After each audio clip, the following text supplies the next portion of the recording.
Hello everybody and welcome to our first podcast. This has been in talks for a while, hasn't it? Yes, it has. Yes, quite a while now. Yeah, we just wish we could record our conversations for you because we could rule the world. Absolutely. Don't you think? Girl power. Yeah. Girl power, yeah. We have some fun stories, don't we? Yeah, we do. And we're not frightened of the serious ones either. No, we're ready for those difficult conversations, aren't we? Absolutely. So we might not always agree. No. But we won't take it personally. No. So we're both professional businesswomen who have done a variety of things. A wide variety of things. A wide variety. Oh gosh, I'm exhausted just thinking about it. For anyone watching who's going to wonder, who are we? What do they mean? What have they done? What businesswoman? So why do we deserve that title? Why do we deserve to call ourselves a businesswoman? Because we both run our own businesses. We were talking earlier on about how women measure success, and too many times I found that success is only measured financially. And Amen. I set up my own business. I gave up quite a well-paid job because I wanted to be happier. And what price can you put on happiness? Absolutely. I'm learning that now. Yeah. Coaches will tell you that your work should never feel like work. It should feel like the thing that you're happy doing, and then you'll never go to work a day in your life. That's easier said than done, but because there's going to be rough days as well as happy days. But finding the right thing that works for you and that feeds your soul. Oh, feeds your soul. That's important. Yeah, it is. It is, and but you do have to know yourself as well, don't you? It's a journey of knowing who you are and what does do that for you. I think It is. Yeah, that never stops. It never stops. That's the best part. It's okay to make mistakes. It's okay to make wrong decisions. Just keep trying. Keep going. And have fun. Measuring your success on how many hours you work or what time you wake up in the morning, it's just not really realistic, is it? No. It's not. No. I think there's quite an unhealthy hustle culture nowadays. Yeah, the sort of women in business and hustle hard. It's very, very brutal, some of these sayings. Yeah. Maybe a male created them. Absolutely. Maybe. Yeah. This isn't a sort of podcast where we hate men. No, Men are great. not at all. Yeah. We love the men in They're our 50% lives. of the population or Yeah, thereabouts. we need them. They need us. It's not about that, but it is sort of. We have tried to navigate a world that has predominantly been a male business world. Yes. And of course, more so you than I, Christine. Yeah. I've been in business 7 years. Christine, how long have you been in business? Let me see now. Well, I've been working for about 51 years, maybe 52. And this was a couple of years ago. So, yes, I've been working my own business for 26 years. But I also ran a business with my husband for a few years before that. Wow. So, I didn't know that. Yeah. No, I'd say we're going to learn a lot about each other. We are, aren't we? definitely. Oh, wow. Yes. Dad always complained about every boss he ever worked for. He had no formal training. He left school very early. It meant that he was only ever happy in one job that I can remember completely happy. And that didn't last very long because it was when I lived in Australia as a child. And we only stayed there 2 years. So he's only happy for 2 years. bless him. Aww. And he worked hard. When we were children, if we wanted anything extra, like an extra holiday, or because we always went on holiday, Dad just got another job in the evening. Oh, did your mum work? Yep. Mum worked in the mill. Yeah. Wow. So she only worked part-time in the mill. But yes, that's what they did. If they wanted extra money, they went out and earned it. They very, very rarely used credit. and never had credit cards. Oh. No. That's today's world, isn't it now? Credit cards, overdrafts, loans. Yeah. Some of the weddings I planned, they took out wedding loans. No. Yeah. Oh, starting married life with sort of 30k loan for a wedding. Yeah.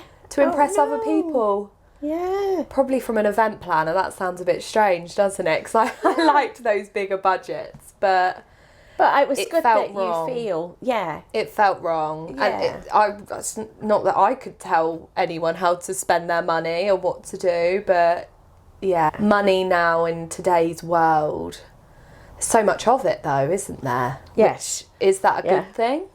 But yeah, it's an interesting world we live in that is dictated by 5 years ago. There was a company set up who tried to work on bartering, but it got very complicated.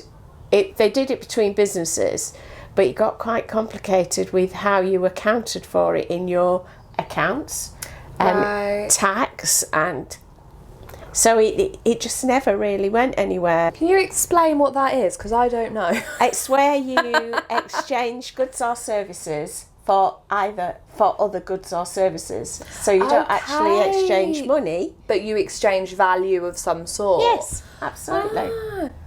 So there we go. It's a term I've not heard. Yeah. Probably why this podcast is going to be so much fun. Because there is, how many years between? 44? 43? Yeah, thereabouts. 43, 44 years between Christine and I. That is quite a few generations, isn't it? It's a wealth of knowledge in those generations with technology mainly. We haven't seen this amount of growth, and I don't think we'll ever see this amount of growth in such a short period of time. No, it has been phenomenal. In your generation, your life. In my life. Christine, I'm sure you won't mind me mentioning that I remember you saying your first job was on a typewriter. Oh, yeah. First job on a typewriter. And we talk about manual typewriter, not even electric typewriter. Manual typewriter. Yeah. I remember going on my nana's, but if I got a letter wrong, I was like, how do I get rid of it? Like, you can't. And of course, there was Tipex. Tipex, yay. No spell check either. No, no spell check. It's fascinating how things have changed, and I think it's brilliant. I've loved the journey. Absolutely. I think you're someone that has embraced it. Yes. I look at my dad, who does not want to embrace it. He is scared of it. He doesn't agree with it. It's everyone else's fault. I think we've mentioned dads, but dads is probably a whole other podcast, isn't it? Yeah. Whereas we love them, but my dad wanted to embrace it. That's good. Yeah, he did. Yeah, because it's happening anyway. Yes, whether you embrace it or not, it's happening. So you may as well try and get the most out of it for you and your family and your life. And I think our next podcast episode, a little teaser, is going to be sort of now and then. Yes. Yeah, we thought that's a good comparison because, I mean, your first job on a typewriter, it just feels mind-blowing to me. I know, and I was thinking about, do you remember the photocopier?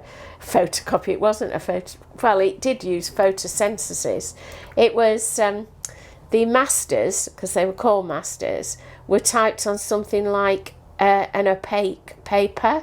So a bit like greaseproof paper, where it's opaque. Yeah. Or tracing paper. And then the way you made the copies was you had this photosensitive paper that was yellow, and you put the master on top of it, and then you fed it into this machine, and one copy came out at a time, because obviously you had to wait for the master to come out so you could feed it in again. Technology now. The difference. The difference. And it used ammonia as part of its process, which smells terrible. And I've always been a bit of a rebel. And so I complained bitterly. Here I am, only about 16. I complained that I had to carry this bucket full of ammonia down some stairs to pour it down a drain. So I complained to my boss that I didn't really think I should have to do that you know, this little slip of a girl as I was then. 16, wow. And he arranged for when the container was full, for a man to come and do it. Yes. Giving women a voice, but we'll let the men do the heavy work. Absolutely, yeah. There's a lot I think we're going to explore over our episodes, and explore into both of our sort of business lives, personal lives in some ways, any relevant topics that are going on. And you're going to have two perspectives that are 44 years apart. Yeah. I suppose you know what we should do is introduce ourselves. Hello, I'm Charlotte. Hi, I'm Christine. Have we not said our names yet? No. We should tell them about our tiger. I know, our beautiful Diary of a Businesswoman tiger. Amen. So, tigers are the actual king of the jungle, not lions. People look at lions and they see the big mane and they think they're really big. Yeah. Oh, gosh. But the structure and skull of a tiger is much bigger than a lion. And I think that's right. Yeah. And lions have to live with female lions. In a pack. Whereas tigers are independent. I just love the underdog, and it feels like the tigers just get missed a bit. They're not actually, but perception-wise. Just sort of metaphorically speaking, tigers are not looked as king of the jungle. Queen of the jungle. Yeah. Queen of the jungle. Queen of the jungle. So yes, and it's got a rose in its mouth. Well, I suppose calmness, well-being. Calmness, well-being. The smell. The smell. Yeah. The colours. Invigorates your senses. Absolutely. Yeah. So why do we deserve to be the ones to deliver this podcast to you? It's to come down to our willingness to share. Yeah. And to take risks in our life. Yep. Because that is what's given us the stories and material to talk about. I started a business when I was 17. Gosh. Amazing. And I met you when I was 18. Yeah. So a year later, I joined the Reading Business Club and I got a mentor. I got 2 mentors actually. Made a lot of mistakes, as we all. Yeah. But also learned a lot of invaluable lessons that you couldn't have taught me at university, or having your own business. It really taught me. It taught me people skills. Yep. People skills. It taught me public speaking, a big love of mine. I love speaking, love talking. Hopefully I don't take over the podcast because I'm just talking all the time. That's a surprise, isn't it? We have stories to share that we hope will be useful to you. Yeah. And experiences and people. We will share people with you. We will share. We've got some amazing people. We want to give you value. We want to give you things to help you better yourself. Yes. Better your business. Better your mentality. Better your self-esteem. We want to show that women can do it. Women can be in business. Yeah. And women can be successful. And whatever that success looks like. Yes, and not to think the only way to measure success is through monetary value. Yeah. Yes, of course we need money. Of course we do. We've just talked about that we need money to survive. Yeah. But we shouldn't all be aiming for being millionaires at the cost of being happy. Yeah. I think I did that for a while. I was really driven by, I'm going to be a millionaire and it's going to solve all my problems. I remember having a list. I thought, right, I can get family counselling for my family so we can sort of help that. And yeah, I just thought I could solve every single problem with money.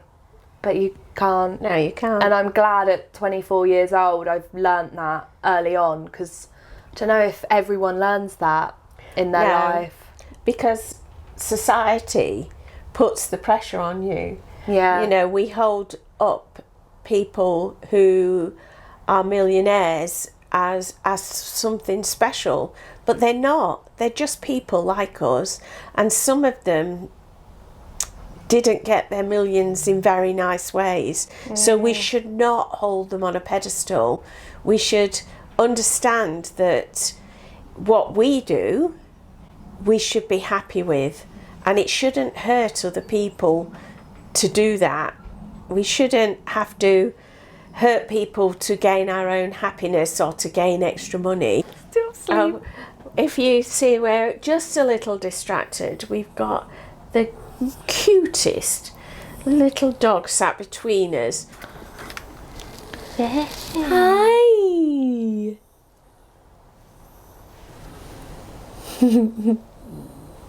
Yeah. We love our doggies here at Diary of a Businesswoman. We love our dogs. Yeah. They bring a lot of happiness. Similarities. Yeah, that's a good one, isn't it? Similarities. Yeah. We're both very positive. Yeah. We are. We like a positive, don't we? We do. We like, because my motto is you'll either laugh or you'll cry. Yeah, and it's true. It's true. Although it's okay to cry. It is, yeah. It's okay to cry. Having a good cry sometimes, well, that's what they say women are really good at, is having a good cry, because it releases things that help. And that's why I've always felt sorry for men, that it was really, up until relatively recently, it was really not the done thing to see a man cry.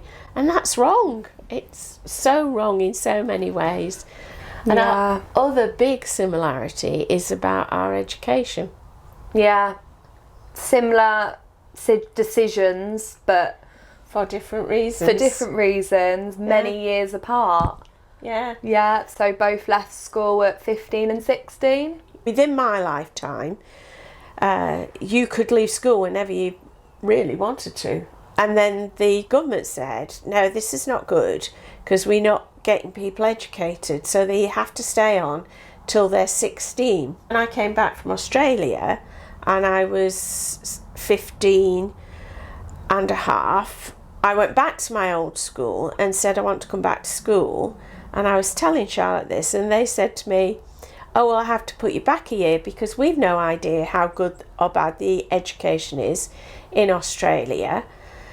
So we suggest actually you go out to work or try and get on a college course. That we'd both left school early, but for completely different reasons. So why did you leave school? So I was 16. I was, and I was meant to stay until 18. That's right, yeah. The law changed, I think, a year before me. So you had to stay in education till you were 18. That's right, yeah. And I said no. I just really wanted to get out into the world. Yeah. My parents supported the decision. Yeah, by that point, I'd already planned 2 events with my local council when I was 14, which is mind-blowing. Yeah. 2 sold-out events. And I already had these business... I had a love for business. I know that now. I didn't know what it was at the time. I had a love for creating something, providing value for other people. And I just knew that sitting in school behind a book, getting told by a teacher what to do, it just didn't work really for me. In business, I did really well in business, but I failed most other subjects. Wow. Maths and English, just scraped it. But yeah, I failed RS, and RS religious studies. Oh, I loved that. Well, it was all opinion, and I failed. That's really interesting. School, I just struggled with the concept of learning for years and then it all being based off 1 exam or 2 exams. Yeah. An intense hour and a half to represent 16 years of education. Yeah. It still doesn't really sit right with me. No. I don't think it's a way to judge someone at all. Yeah, I agree, because I, at primary school, I was always top of the class. And so they fully expected me to pass my 11 plus. And 11 I didn't. plus. That's what we call SATs. Yeah. 11 absolutely. plus SATs, 11 plus. So I didn't pass it. And so I went to a secondary school. And again, they put me in, we were in sets. So set 1 was the top set. So I was in set 1. And they expected I would pass my 13 plus, and I didn't. And it took me till I was in my early 40s to realise I just was hopeless at exams. And what did that do for your self-esteem as an 11-year-old? Fortunately, my parents were really good, so it didn't bother me that much. I think the only odd thing that really happened to me was that I became a bit of a loner, and I just had one friend at school, and it was written in one of my reports that Christine, although I'm quite a sociable person, just had this single friend who then went on to pass her 13 plus, but we parted ways as I went with my parents to Australia. She went to high school. The thought was that we would go together, and of course you went on lists. So list 1 got a place in high school, list 2 possibly got a place, and I was on list 3 that maybe got a place. Now, of course I didn't, but by then things were already afoot to emigrate to Australia. It's another thing that really ages me. I was part of the generation where we moved from imperial to decimal. Oh, imperial to metric. Sorry, yeah, thank you. Well, I think what did it for me was our maths teacher, I don't think was particularly good. They were making us convert all the time. Oh. And actually, do something imperial, or you do something in metric, you don't need to keep converting. So it was only when I moved to Australia, who were already metric, and of course picked it up straight away, because there was nothing else. Teachers do play a big part, don't they? Absolutely. You mentioned it wasn't a good maths teacher, and you remember that. I remember that clearly. Those that threw the duster at people who were chatting, and I just can't bear that kind of... Could you imagine if that happened today? Yeah. Were you in a school that did like the cane? Yeah. Really? But funny enough, we were in quite an advanced school. Our headmaster only caned people who did really bad things, and it was all done privately in his office. Nobody else was allowed to cane anybody, whereas primary school, all the teachers could cane you. And where would they do it? Either on your backside, or you got a ruler on your hands. Well, the funny thing was that we had sort of a courtyard, and you could walk through it to get to the other side of the school, and the headmaster's office overlooked this courtyard. So when anybody was going to be caned, this is how kids are, aren't they? The whisper went round that people would then start walking back and forth this courtyard so they could watch somebody be caned. You know, I didn't, because I don't like anything like that. But see, in school that would have been me. I would. Not now. I don't like that sort of thing now. But in school, it would have been. It probably because it's like it's not a part of your normal day. No, absolutely. But the last day of my schooling in the UK, I took assembly. Yes. Ooh. So, and I asked whether I could take the last assembly of the school year because I knew I wouldn't be coming back. This is where we're really similar. It's that it's just going and asking, because I bet no one else in your class thought, I'm going to take assembly, I'm going to ask the teacher. No, my best friend was a fainter. Oh no, was she on with you? No. Oh. No, she wouldn't have She would have done that. fainted. No, she'd faint a lot in class, in assembly. She fainted regularly, really regularly. She must have banged her head a lot. Well, you know when you faint, you don't go backwards. You go, forwards. Oh, I didn't know that. No. I didn't know that. No. Because you're right, everyone's always like Yeah, that's right. Swoon. That's a swoon. Yes. Swoon, that's an old word, isn't it? It is, it's a lovely old word. But it just means that, you know, you're in a difficult situation. How can I get myself out of this? Oh no, I'm going to swoon. Oh, I wish that was still a thing. I'd use that every day. I needed to get out of somewhere quickly. Posh, that word, isn't it? I think it's lovely. Swoon. Yes, it would be posh ladies as well. It would. You know, the poor working class with having a swoon, they just like, oh, get on with it, you know. Yeah, got to get work done. Us personally, you're quite interested in antiques. Vintage. Social history. Social history is interesting to me. Yes, yeah. Yeah. I love to know how things worked and how people coped and what they did.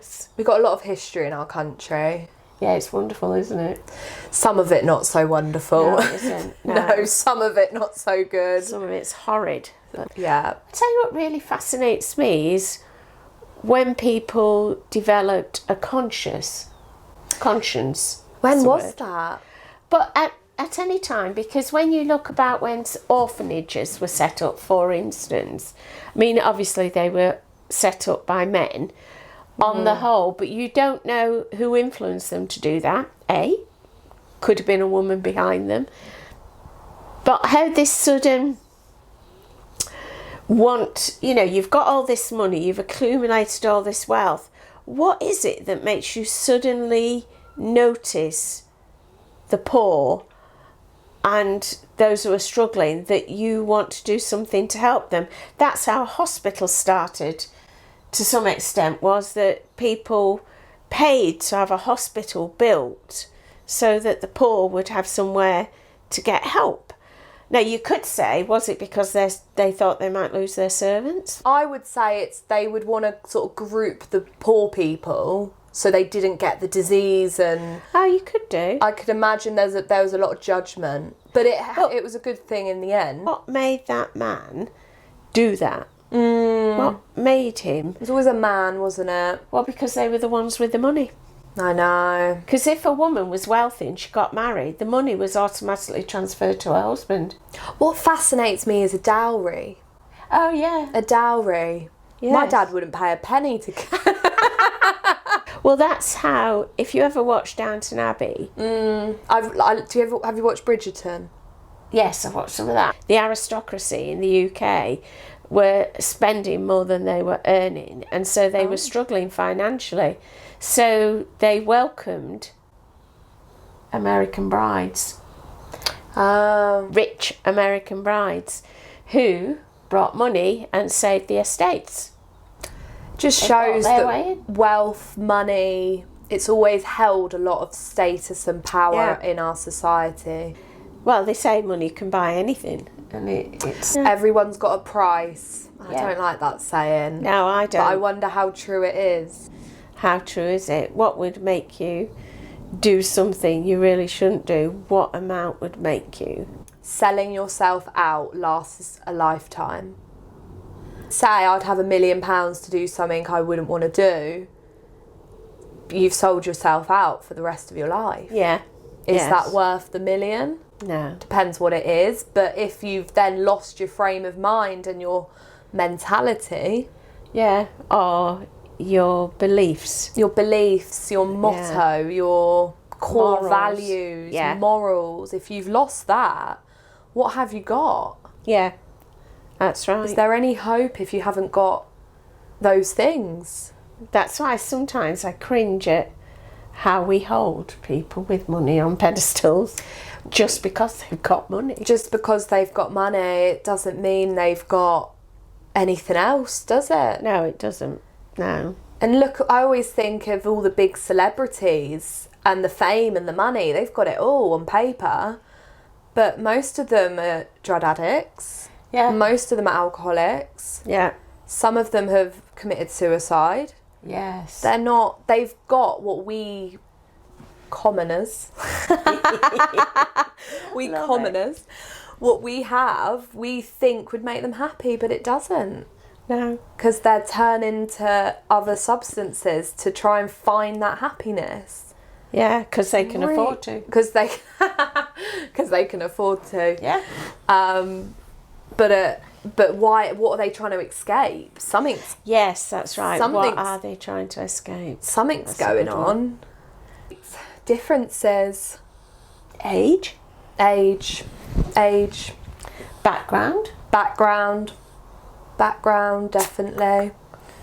Yeah. But a lot, we share more than we differ. Interesting one, because you come from a military background. Unfortunately, yes. Although my dad was in the army, it was just for conscription. Oh, that's an interesting point. The fact that men had to serve. Yeah, I hate that. What was it called? Conscription.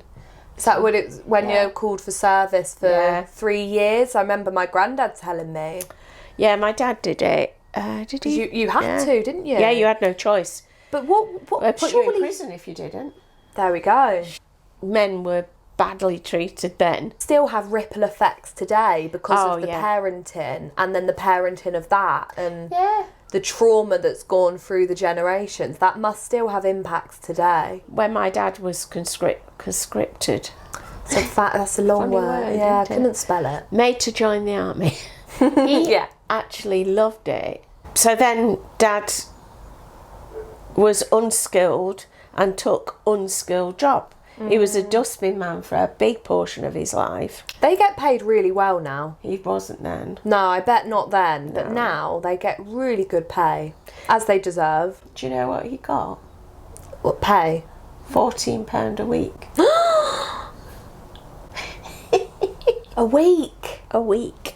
Because people got paid cash in hand, £14 a week, £2 a day. But then everything else was cheaper. When I started work, I got paid £7 a week. £7 a week? Yeah, I know. £7. The difference. And both Dad and I gave all our money to Mum because she was our financier. Oh, financier. She was good. She was very good. I'm sure I worked it out, and I'm sure I gave her £7 a week, and I cost her probably getting on for £10 a week. And I think once a week she gave me extra money so that I could have my lunch in the canteen. Oh, on a Friday? Yes, probably. Fish and chips on a Friday? Probably not fish and chips. What was going on in the canteen as long as it wasn't liver? Oh. I don't like liver and bacon, no. Oh, there's so much content we've got. I know, we haven't even touched the surface. No, we haven't dived into our businesses. Our proper background. What is our expertise? So I've done event planning, hair extensions. That was good because I do like maintenance and styling. What else have I done? Oh, selling bait, yeah. I love that story. You love this story. Tiger Paws Cafe. When I was about 9 years old, my dad couldn't cook and I could. Mum worked nights and evenings. I refused to eat his food, so I learnt to cook really young. I've still got scar where I burnt on the oven. I was like a 9-year-old, like cooking full-on meals because I refused to eat his food, so I did something about it. That's very me. Yeah. And eventually I started charging him for like bacon and egg sandwich or boiled egg or toast. Charged him 5p for a cup of tea. And he'd put his order in every night. I love it. I know. I love it. So I always had a flair for making some money. Yeah. And businesswoman. Yeah, businesswoman. No, but that was great. I love that story. Yeah, my background is admin. I've worked at colleges and universities, small businesses, big businesses. Yeah. Prefer small businesses, big time. And then my own business. Originally, I was going to do a training company. And someone said to me, whatever you do, no, he knew me really well. He'd worked with me. Whatever you do, don't categorise yourself. Put yourself out there and just see what people want. And it became really clear to me what they wanted was help with their marketing.